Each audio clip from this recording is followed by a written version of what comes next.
Hoy es 17 de septiembre del 2024 y estoy esta vez, en comparación a otras veces, me he hecho un índice, cosa que me ayuda a seguir un orden, pero no voy a hablar de una cosa demasiado profunda. Voy a hablar de una cuestión meramente de conceptos, de poner en claro algunas cuestiones también relacionadas con el libro de Jorge Polo Blanco de Románticos y Racistas, en el cual se considera que el romanticismo pues es fundamentalmente reaccionario, que el nacionalismo fundado en el romanticismo pues lo que hace es malinterpretar la historia y buscar fantasmas históricos que intenten fundamentar la nación cultural. Bueno, esa es la idea. De eso ya tengo varios vídeos que he hablado del tema, y mi intención no es tanto entrar en polémica con Jorge Polo Blanco, sino el de utilizar pues este libro primero para aprender de él, porque se aprenden cosas, evidentemente, de todo el mundo se aprende, y en la crítica contra el romanticismo y contra el nacionalismo pues hay que tenerla en cuenta. Y también pues decir que no es la idea, no es tanto refutar, sino como explicar determinados conceptos relacionados con la postura que defiendo el nacionalismo, que es la del nacionalismo crítico, y con lo que postulo en mi libro Nación, Nacionalismo y Relato Histórico, que está disponible en Amazon, tanto la versión Kindle como la versión de papel.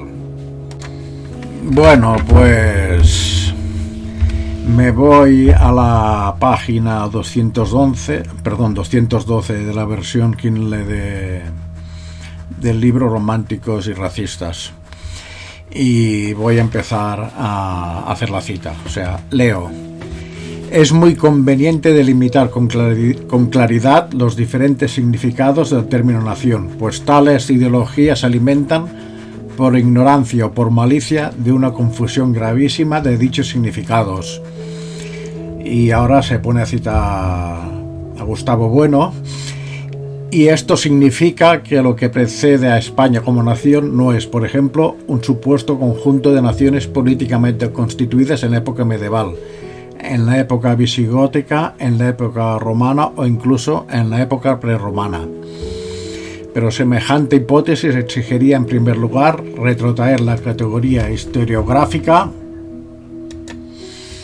o politológica de nación mucho antes de la época moderna, un anacronismo inaceptable, salvo en el terreno puramente lírico, si no se quieren confundir vergonzosamente las dos acepciones fundamentales del término nación, de las que enseguida hablaremos, a saber, la nación étnica y la nación política.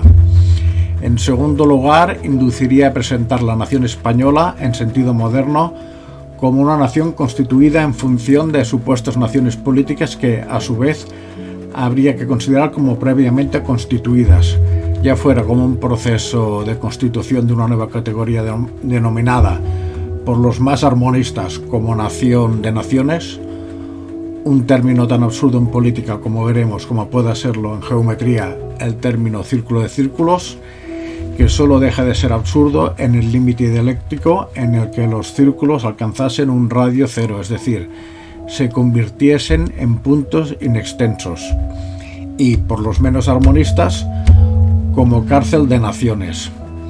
Era pertinente intercalar este largo pasaje de Gustavo Bueno, pues resulta muy esclarecedor. Bueno, pues aquí resulta interesante pues la distinción que se hace entre nación política y nación étnica. En esto pues hay que, en algún sentido tengo que estar de acuerdo en lo que dice Jorge Polo Blanco, que a su vez está citando a Gustavo Bueno, pues que el término nación en sentido estricto es moderno, nació con la Revolución Francesa. De esto ya hablé yo en el vídeo anterior, de la rebelión de los románticos, en el cual se intentaba buscar pues una especie de religión secular o de religión cívica. Y en este sentido ya decía yo que desde este criterio pues el fundamento de la nación pues era esta distinción, ¿no?, que nacía con la Revolución Francesa. Algunos lo retrotraían a épocas anteriores, a la Revolución Inglesa, pero bueno, básicamente se dice que la idea de nación en el sentido moderno nació con la Revolución Francesa. No vamos a discutir si fueron los ingleses, si fueron los franceses, pero bueno, básicamente está ahí la génesis en las revoluciones teóricamente burguesas y en la Ilustración. De ahí nace la nación. Pero también nos habla de la nación étnica. En este sentido yo hago la distinción entre nación y natio, y digo que natio pues es una etnia, o sea, en el sentido cultural es un grupo de personas que comparte una cultura, unas tradiciones, unos orígenes fundados en un relato mítico, pues un relato mítico o un relato histórico, y que tienen una convivencia próxima o que están regidas por unas leyes comunes, por unos gobiernos comunes, pero básicamente que tienen una convivencia armónica y constituyen en sí mismo una red de distribución de bienes más o menos encapsulada o cerrada, aunque no existe ninguna red de distribución de bienes que no sea porosa y que de alguna forma no interactúe con otras redes de distribución de bienes. En este sentido, he de decir que esta red de distribución de bienes se configura en función a los significados que se dan a esos bienes, en función a unos valores que comparte esa comunidad. Y en este sentido, esto sería el concepto de natio. O sea, estaríamos hablando de un grupo humano que configura una red de distribución de bienes en función de unos valores. Eso no es inmediatamente una nación moderna, aunque también podría serlo.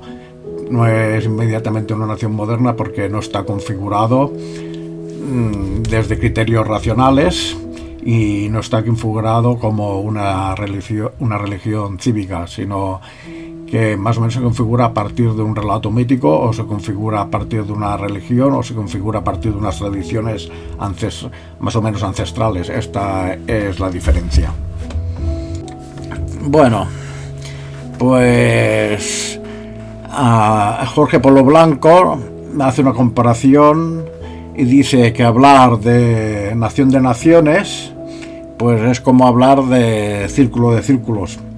El problema es que para decir que o para sostener que la idea de nación de naciones es absurda, no tiene sentido, pues se utiliza una analogía. A veces las analogías nos pueden ayudar a entender los problemas, los conceptos, las ideas.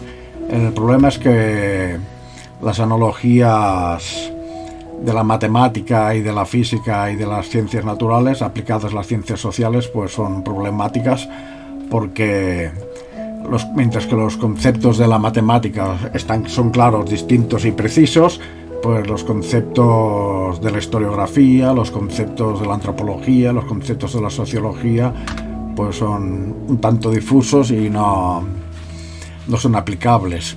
Así, de la misma manera que Jorge Polo Blanco pues hace esta analogía, yo puedo hacer otra analogía también aplicada a las matemáticas, y considero que hablar de nación de naciones pues sería tan sólido como hablar de conjunto de conjuntos. Por ejemplo, podríamos decir que el conjunto de los mamíferos pues incluye el conjunto de los plantígrados y el conjunto de los ungulados, o que incluye el conjunto de los caninos, al conjunto de los felinos o el conjunto de los úrsidos. Pues no son, aunque estas analogías pueden ayudarnos, no son concluyentes, no son del todo acertadas a la hora de comparar el concepto de nación con el concepto de círculo. No es, son cosas totalmente distintas, y aunque nos ayuda a entender la idea que él quiere dar, yo puedo coger otra idea que puede ayudar también a extraer de las matemáticas o de la lógica. Pues yo puedo extraer otro ejemplo que puede ayudarme a demostrar todo, o a hacer entender todo lo contrario, que es la idea de conjunto de conjuntos. Bueno, él dice que una nación de naciones pues es imposible, porque en sí misma es como ya lo dice, es como especie de hablar de un círculo de círculos. Evidentemente un círculo de círculos es imposible, pero bueno, claro, también nos habla de que existen dos tipos de naciones: la nación en sentido moderno y la nación en sentido étnico, y es aquí donde está el juego de palabras.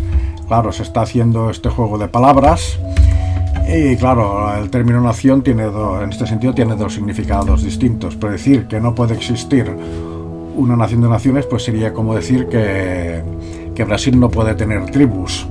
Si Brasil es una nación, pero en su seno tiene tribus con distintas culturas, con distintos valores y con distintos sistemas de distribución de bienes adecuados a estos valores. Cada tribu, pues en cierta medida, pues podía compararse a una nación étnica. Incluso pueden haber conjuntos de tribus que comparten por su proximidad, aunque estén más o menos aisladas unas de otras, pues también pueden tener un contacto, pueden tener una cierta porosidad, y pueden también pues tener unos sistemas de valores comunes o unas percepciones de la religión comunes, la idea también de compartir unos determinados ancestros. Y en este sentido pues podemos pensar que Brasil es una nación, podemos pensar que sería una nación de naciones. No sería una nación en el sentido moderno, pero en este sentido podríamos comparar esas tribus a unas determinadas naciones, ya que tienen un sistema de mitos y tienen un sistema de tradiciones y tienen un sistema de cultura que se incluye dentro del Brasil. Entonces Brasil tendría en su seno estos grupos étnicos, estas tribus, en este sentido estas naciones.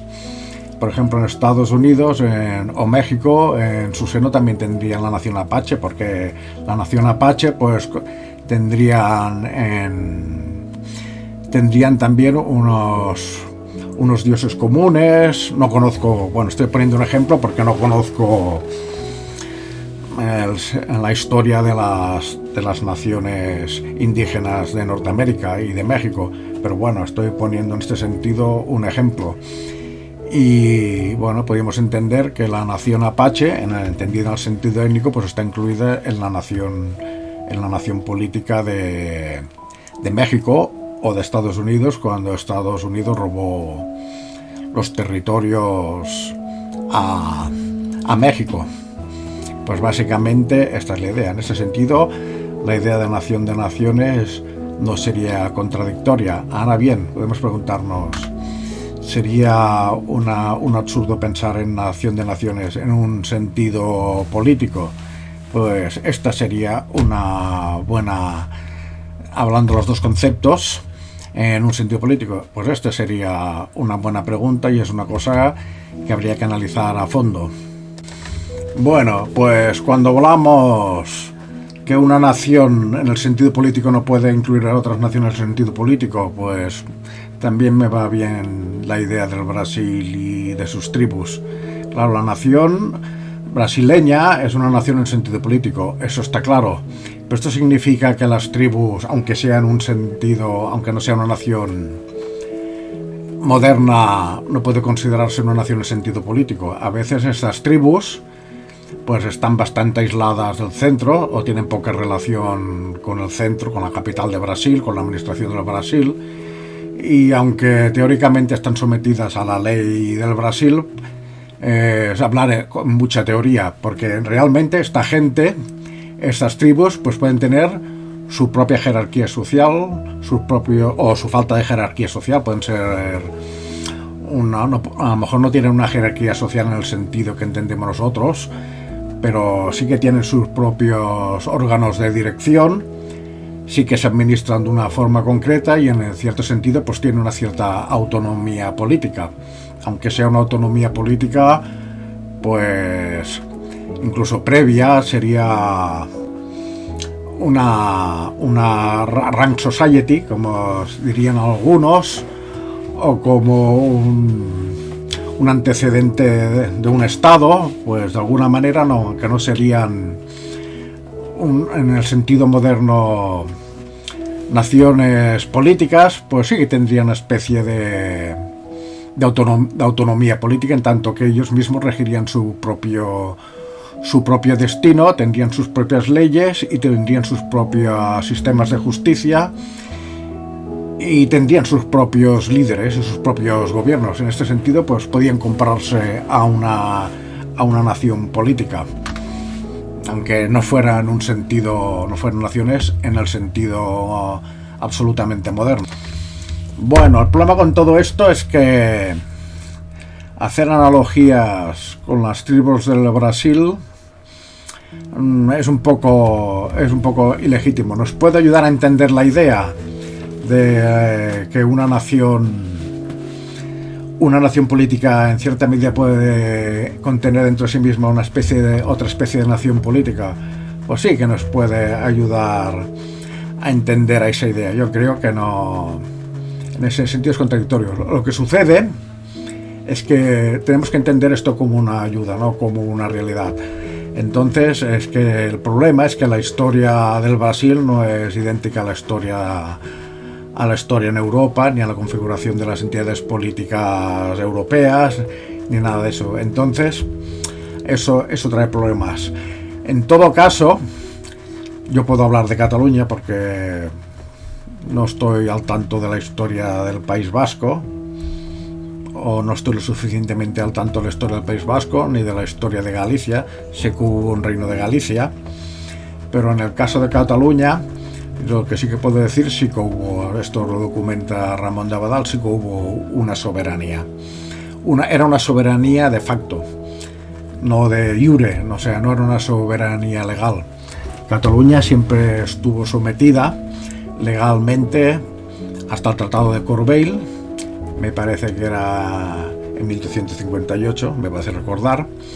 Pues hasta el Tratado de Corbeil estuvo sometida legalmente al Reino de Francia.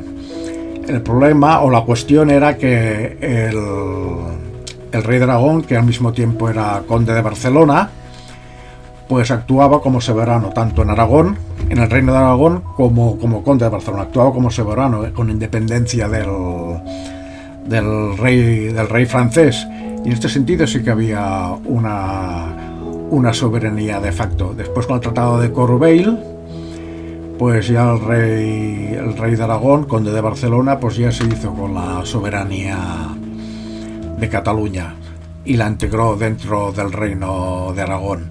Y en este sentido sí que puede hablarse, ya que sí que nos podemos referir a una entidad política previa que se remonta en la historia. Pero bueno, a partir de aquí habría que ver cuál ha sido el proceso. Bueno, pues ¿cuál es la clave? Hemos estado hablando de la soberanía, esta soberanía de facto. Por lo tanto, Cataluña sí que se puede remontar a una entidad soberana, aunque fuera de facto y no de jure. Pero aquí el punto clave que separa a la nación de los reinos antiguos es el concepto de soberanía. Y es también el punto clave que nos ayuda a diferenciar una nación política. Y en este sentido sí que tengo que darle una cierta razón a Jorge Polo Blanco. ¿Qué distingue la nación moderna de los reinos antiguos? Pues la nación La clave está en la Revolución Francesa. La Revolución Francesa arrebató la soberanía del reino, al rey, y automáticamente esta soberanía pasó al pueblo. Es allí donde se forma la nación. Una nación política se caracteriza precisamente porque el depositario de la nación está en manos del pueblo. Es lo que diferencia los estados, que de alguna forma ya se estaba configurando el estado moderno. Pues una diferencia entre el estado moderno y la nación moderna es que el estado moderno, que empezó a configurarse con los reyes católicos en España, pues la soberanía aún estaba en manos de los reyes. Y después los estados modernos se convirtieron en nación cuando la soberanía pasó a estar en manos del pueblo. Pero este mismo concepto de soberanía nos ayuda a entender la idea de nación política. Por ejemplo, en cierto sentido, puede decir, la idea de naciones es contradictoria, tan contradictoria como lo de círculos.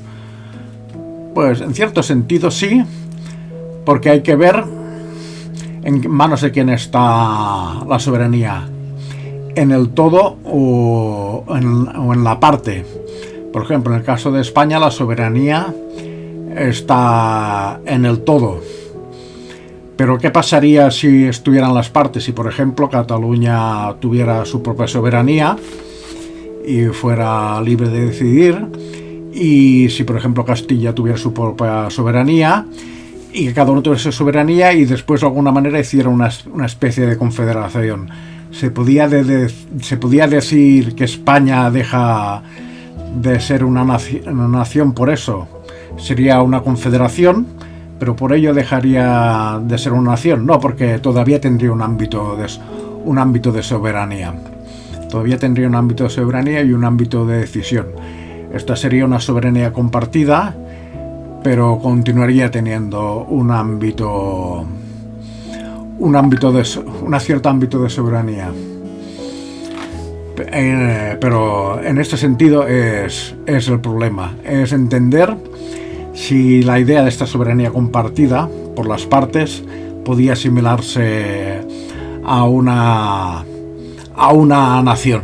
Este sería el problema a discutir. En todo caso, el concepto de nación del que yo parto no se funda tanto en la soberanía, sino en la nación, se funda más en la nación cultural. Y distingo la nación cultural moderna de la nación cultural antigua. Por ejemplo, Anthony de Smith nos dice, no tengo el libro a mano, pero nos dice que uno de los fundamentos de la nación es que se funda en un sistema de mitos. Apela a unos orígenes, apela a unos determinados avatares de la historia, apela a unas dificultades y a todo un relato que él considera que es mítico. Yo en cierta medida pues estoy de acuerdo con él, pero en mi libro le hago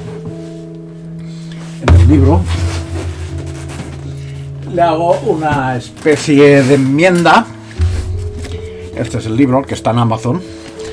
Le hago una especie de enmienda, digo que a diferencia de la natio antigua, que se funda a partir que se puede fundar a partir de un relato mítico, yo digo que la nación, al ser hija de la Ilustración, pues ya no le valen los relatos míticos, tiene que fundarse a partir de un relato histórico. Y entonces la nación, aunque sea cultural, la nación moderna se funda a partir de un relato histórico. Y este relato histórico pues apela a unos orígenes, apela a unos avatares de la historia, apela a unas dificultades y apela a momentos trágicos, a momentos de gloria, puede apelar a muchas cosas. Pero en todo caso, este relato en la nación cultural moderna ha de ser histórico, porque la modernidad exige, y a la gente ya no le vengas con mitos, y ya quiere pues que las cosas pues sean, que estén fundamentadas racionalmente a través de un relato histórico. Ya no le basta un relato mítico. Para la política pues se necesita un relato histórico, y para la religión pues se necesita un relato mítico, pero la gente se para a dos esferas. Pero básicamente esta es la distinción que hago. Entonces puede entenderse que Cataluña es una nación en este sentido, el País Vasco es una nación moderna en este sentido, el País Vasco es otra nación en este sentido, Galicia podría ser una nación en este sentido.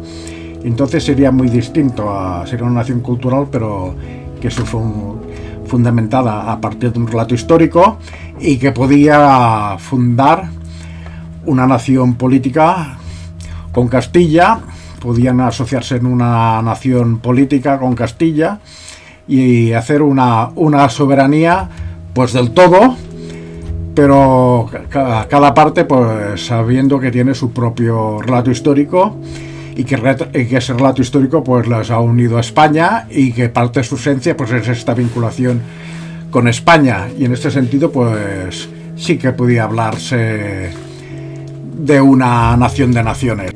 Bueno, en todo caso esto nunca es tan simple, porque el problema que hay es que incluso en los relatos históricos se cuela el mito. Y esto es el problema. Y se cuela el mito por muchas razones. Primero, por prejuicios del que sustenta el trabajo historiográfico, y por otro lado porque a veces hay intereses políticos, muchas veces, tal como dice Polo Blanco, relacionado con las oligarquías de determinado ámbito geográfico, que tienen intereses y que pueden distorsionar la historia para llevar el carro de la historia a su conveniencia, y pueden empezar a llenarla de mitos, y pueden empezar a falsificar el relato histórico. Ya hemos dicho que uno de los problemas de la política es que la política muchas veces pues a la verdad no le interesa. O sea, los intereses de la política no están precisamente en la verdad, en sustentar un relato histórico fundamentado en la verdad, un relato histórico racional. Simplemente el relato histórico se puede convertir en una herramienta de manipulación, y por lo tanto se pueden coger verdades de la historia y reinterpretarlas fraudulentamente, y a veces mezclar verdades de la historia, hechos verídicos, y se pueden reinterpretar en clave mítica, y en este sentido hay una especie de falsificación de la historia. Esto no significa tampoco que un relato histórico no pueda tener un valor literario. O sea, yo no estoy de acuerdo en lo que dice Jorge Polo Blanco, de que cuando conviertes la historia en literatura la estás falsificando. No necesariamente. Un relato histórico también puede ser una obra literaria, y un relato histórico que se sujete a los hechos y que busca las intenciones y que busca el corazón de los hechos puede ser una obra literaria impresionante, y no necesariamente tiene por qué falsificar los hechos. Al contrario, que puede incluso profundizar en la verdad de los hechos, en tanto que profundice en la verdad de los valores y de las intenciones de los sujetos históricos. Pero en todo caso, ya digo que es muy difícil, por mucho que uno quiera, no introducir mitos incluso en el relato histórico. A veces la separación entre relato histórico y relato mítico no está tan clara como nos gustaría. Existe una idea regulativa de lo que tendría que ser un relato histórico, y una idea regulativa de lo que tendría que ser un relato mítico, y el relato histórico real que se hace pues está entre medio de las dos, y un relato histórico tiene que estar más cerca del ideal regulativo de lo que tiene que ser un relato histórico que del relato mítico. Y precisamente estos son los problemas que ha afectado a la historiografía catalana, que muchas veces este pretendido relato histórico es más un relato mítico que un relato histórico. Por otro lado, un relato histórico que fundamentaría una nacionalidad catalana o una nacionalidad vasca o una nacionalidad gallega, ya digo que no conozco suficientemente bien el caso de Euskadi y de Galicia, más o menos mi referencia es lo que sé de Cataluña. Pero bueno, en este caso, este relato histórico no tenía por qué entrar en contradicción con un relato histórico fundador de España. Podía existir un relato histórico que fundamentaría una nacionalidad catalana al mismo tiempo que un relato histórico que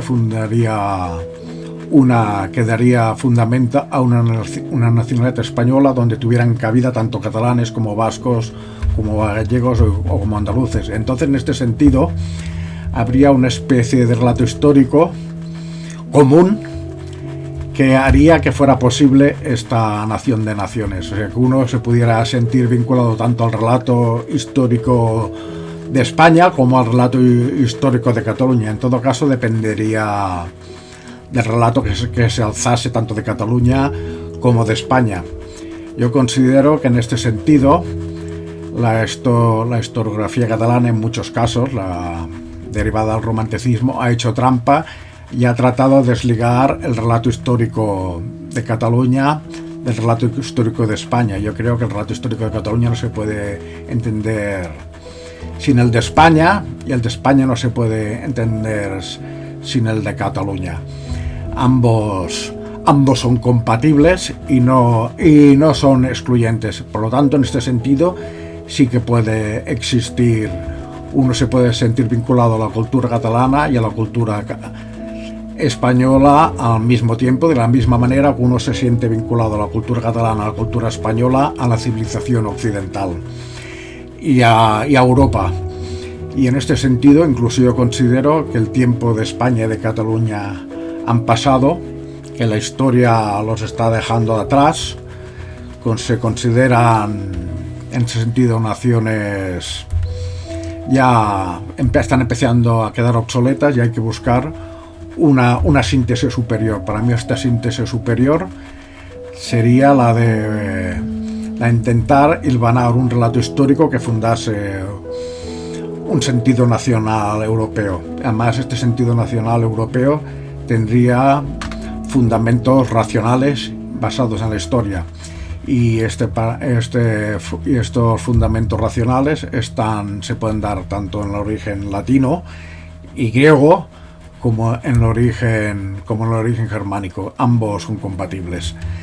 Y ambos, pues en este sentido, de alguna manera podían fundamentar un relato histórico europeo que después daría lugar a la Ilustración, y a partir de estos puntos de contacto podría hilvanarse una historia que sustentase un proyecto nacional europeo, ya que considero que ni la nacionalidad catalana ni una nación política catalana ni una nación política española ya no pueden hacer frente a los problemas a los que se enfrenta el mundo hoy en día. Hay que buscar una síntesis superior, y este es el proyecto precisamente del libro Nación, que quiere fundamentar el libro, Nación, Nacionalismo y Relato Histórico, que sería la primera parte. La segunda parte no sé cuándo lo voy a hacer, pero esta sería la primera parte.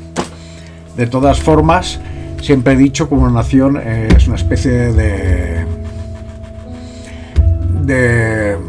por decirlo así, de religión cívica. El fundamento de una nación es una religión cívica, y en este sentido, pues se trata de una nación cívica, el fundamento de una comunidad. Ya dije en el vídeo anterior, que es el de la rebelión de los románticos, que se necesita una religión cívica en ese sentido para fundamentar un sentido de comunidad. No solamente, yo creo que las sociedades no pueden sustentarse meramente en la idea de contrato, sino que aunque considero que la idea de contrato, que el contrato es necesario, en una sociedad moderna, pero no pueden fundamentarse únicamente en una idea de contrato, sino que se necesitan establecer una especie de vínculos culturales y morales comunes.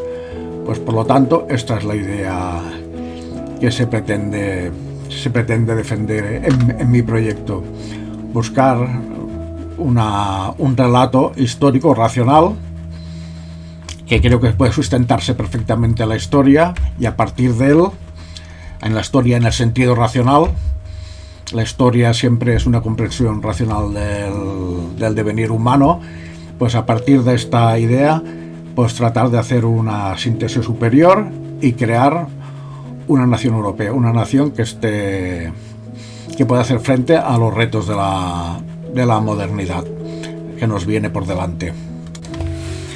Bueno, como conclusión, y yendo al grano de la cuestión, pues es contradictorio sostener que pueden existir nación de naciones. Pues depende de cómo se conceptualice el término nación.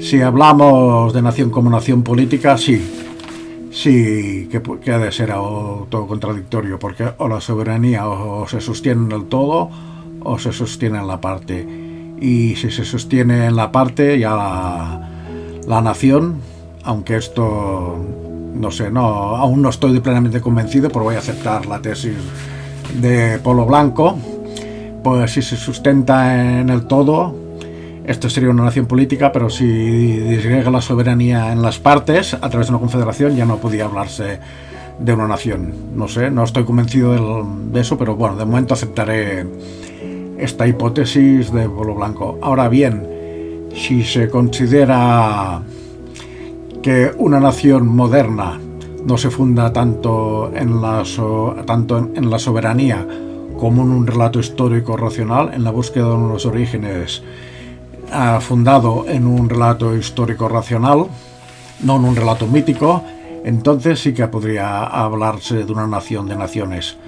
Y por otro lado, esto también significaría que uno puede compatibilizar, por ejemplo, el relato histórico de una nación y ese relato histórico integrarse en el relato histórico de otra nación, que en ese sentido aglutinaría a diferentes naciones fundadas en distintos relatos históricos, pero que al mismo tiempo fundaría un relato histórico que sintetizaría, que se convertiría en una síntesis de todas estas naciones fundados en un relato histórico racional. Si no, ya no estaríamos hablando. Siempre estoy hablando de un relato histórico racional, en una comprensión racional del devenir humano, no una comprensión mítica. Si no, estaríamos hablando de una natio o de una nación en un sentido antiguo. Ya hemos dicho que una nación solo puede, en el sentido estricto, solo puede ser en un sentido moderno. Pues por lo tanto, considero que sí, que es posible considerar la existencia de una nación de naciones. Incluso, y es lo que digo, que se ha de ir a crear una síntesis superior y empezar a elaborar un relato histórico, siempre sustentado racionalmente y de forma científica, que fundamente unos vínculos morales mucho más sólidos entre europeos y que creen las condiciones de la formación de una comunidad europea en el sentido moral, no meramente en el sentido contractual, tal como lo es ahora, y ya vemos el desastre que es esto. Bueno, yo creo que de momento está todo dicho, y bueno, a pesar de que entre en contradicción con él, tengo que dar las gracias a Polo Blanco por todo el material que me está dando, por todos los materiales de reflexión de los que me está proveyendo, y creo que me está ayudando mucho a explicar todos los problemas que quiero explicar. Muchas gracias. Bueno, y gracias también a todos los que han visto este vídeo. Hasta luego.